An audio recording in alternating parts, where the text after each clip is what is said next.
Man versus wild. Can Jesus survive the wilderness? It's the ultimate test. 40 days and 40 nights with no comfort, surrounded by wild animals, tempted in every way.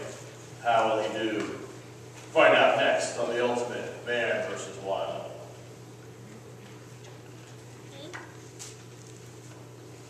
Jesus versus the wilderness. Jesus didn't go out to fight against the wilderness. The idea of wilderness can be frightening to us, for sure, but it's not bad in and of itself, and it's not necessarily a bad place to be. In today's first lesson, we hear the promise of God in the covenant with Noah. Well, it's not just with Noah. It's a covenant with all flesh, a covenant with all living things. There is a connection between all living things in God's eyes, so even these wild animals in the wilderness are not inherently opposed to people or Jesus. Jesus doesn't go out to subdue the wilderness, but like a survivalist, he goes out in the wilderness and faces life in its raw state, without all the other trappings of life, without comforts, and frankly, to see what he's made of.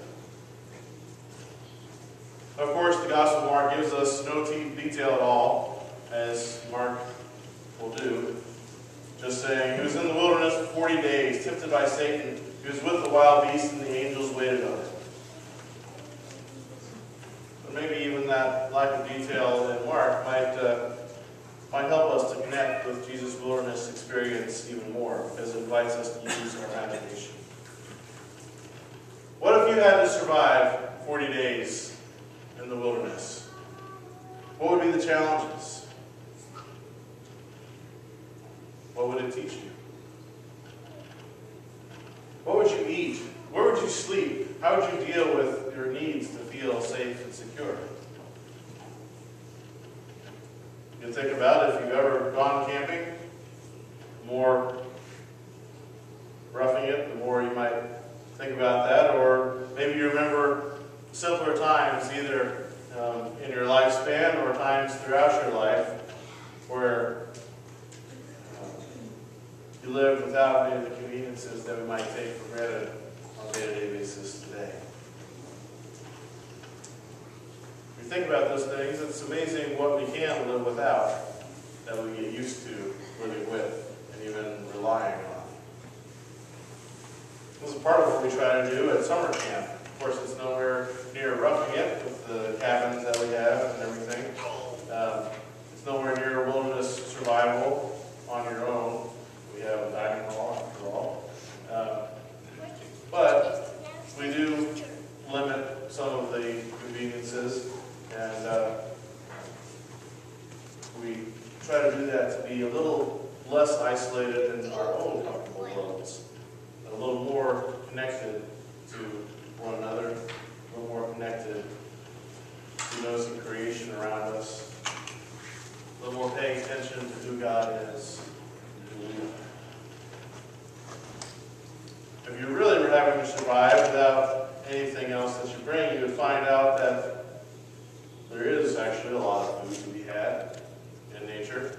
It may not be as easy or as much variety as we're accustomed to, but it will meet our needs. People did survive before supermarkets. People even survived before they began cultivating the land. The reality is that God provides more than we think. And we can adapt to the relative comforts of simple shelter and fire.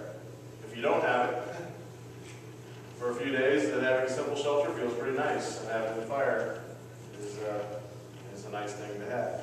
We can adapt to that. When we think of the wilderness as a harsh and lonely place, we can also think of it as a place where we can discover truths about God and about ourselves, things that we need to know. Like time spent in the wilderness, these 40 days of Lent are not about being deprived, but there is an element to learning what you can live without, learning what is provided and what is given. That's that limitation and that discipline. We do rely so heavily on small comforts sometimes, We do put too much stock in maintaining things just as they are, as we like them to be. We need to be in touch with the truth that God really is the one that provides everything. And that each of us is important to God, but we're not that important to the rest of creation, each one of us. We're a small little speck of sand, and that's okay. I'm small in the wilderness, I'm small in creation, but I am still known and loved and cared for by God. That's our proper place in the world.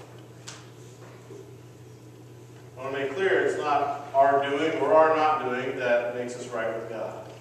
If we do have a little discipline of giving something up or of adding something to our lives, those can be meaning disciplines for setting priorities, for resetting the rightful place of God in our lives.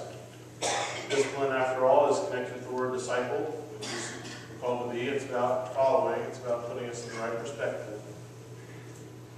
But those things don't make 1 ounce of difference in whether we're saved or not. Whether you're following a little discipline or how well you are following it or not doesn't have 1 ounce to do with your salvation. Giving something up can show us that we can live without it. It can help us turn to God who provides everything we need. Or adding something like more intentional prayer can help us to turn to the God who listens to us anyway.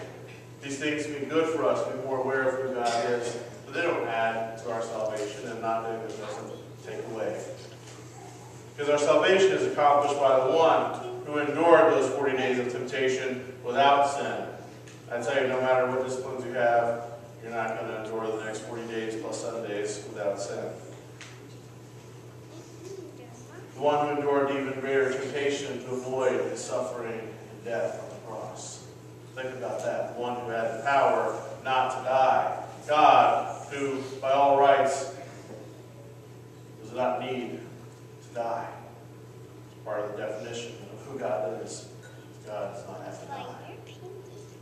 But Jesus avoided that temptation to save himself in order to save us. Out in the wilderness, he could have fed himself, taken the easy way. Here in the other gospel stories, temptation to turn stones into bread. He could have had more riches and power and people serving his every whim, even for lofty good purposes, than any other king, any other ruler ever to walk the earth. As I said, he certainly did not die on the cross. But instead of any or all of these choices, Jesus always chose to serve us. To be with us in our weakness and our limitation. To know what that wilderness is like. If you've been in the wilderness, if you are in the wilderness, if you know that feeling of aloneness and isolation, of hunger, of suffering, Jesus knows.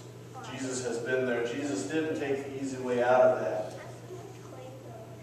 so that we would know that God is with us in everything. It's only through the faithfulness of Jesus that we have God's gift of new life. And throughout today's lessons, there is a word and concept of faithfulness. In the first 2 lessons particularly, there's the Hebrew word hesed. I bring that up. I was with my Hebrew professor from college this week, sat in his class. We hear this word translated as steadfast love or as loving kindness. But there's some more things to it that's kind of hard to pull out in our cultural understanding. But there's also a sense of covenant faithfulness, a promised faithfulness. One hopes that both sides of a covenant would do their part, would hold up their end of a deal. But the idea here is that God is holding up God's end, regardless of whether we do or not. Faithfulness to what God has promised. Covenant faithfulness. So this is steadfast love. Steadfast no matter what the other side has done. It's loving kindness, a loving that has a kindness to it no matter what else is going this faithfulness. I want to hold on to that idea with this covenant faithfulness, a faithfulness of what has been promised. No matter what, God is faithful. God keeps God's promise to save us, even though we are not always faithful. And it's only because of this faithfulness that we can face the wilderness in our lives. Because God is faithful and brings us through, because God gives us new life on the other side. When we feel like we're alone in the wilderness with threats on every side, we remember God is there, that Jesus is there with us. And we can let ourselves go into the wilderness sometimes, let loose sometimes to the things that we cling to. That we cling to so tightly for comfort and security, because those things don't really give us what we want, what we need. We might even realize as we let go, we become more aware of the blessings that God gives, the things that God provides that we take for granted. Remember always that just as He was during the 40 days of temptation, that Jesus is always faithful to us. Whether we are or whether we are not being faithful to God, Jesus is always faithful to us in order to save us. Thanks be to God.